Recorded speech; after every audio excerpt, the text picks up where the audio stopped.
Okay, so like I said, what happens is because God gives everybody a spiritual gift, and it just depends on what it is. It's not something that you can ask for. It's really just it is what it is, right?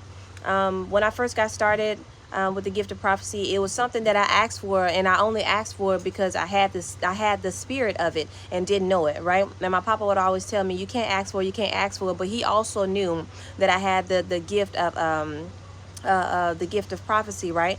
So that's why he never really was so hard on me when I would ask. I would say I would do this, I'm gonna do this, I'm gonna do this. You're gonna train me, and so and so, so and so, because he knew why that desire was in me, and that desire was in me because that was the spirit that God had gave me. But gifts is not something that you can per se just ask for, right? It has to be something that God is like, okay, I want you to do this based on, what I have called you to do in X, Y, and Z. So some people actually were supposed to have the gift of prophecy. And what happens when you have the gift of prophecy? The devil knows this. So the devil likes to come when your gift is first activated, and he likes to do a switcheroo. And the switcheroo is he wants to give you the spirit of divination, because the spirit of divination is a demonic spirit. You can look up the word. It's Python spirit in Greek. I believe it's Greek, where it translates to Python spirit.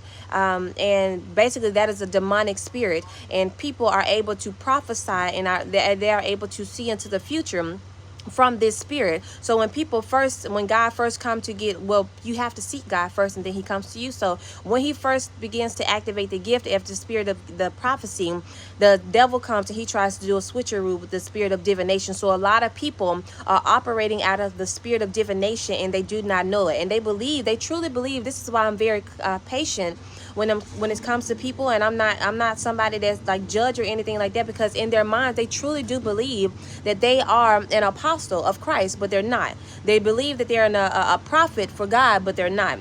They actually have the spirit of divination.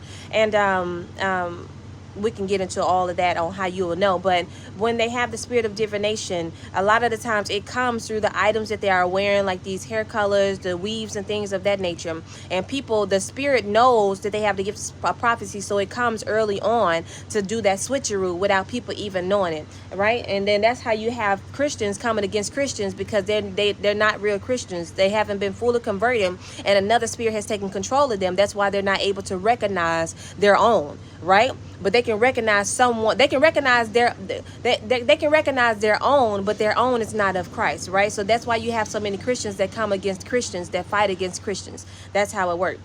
But when you have the spirit of prophecy, they will sit there and they will come to you in your dreams, and they will allow you to have dreams, right? And a lot of the times they will be accurate.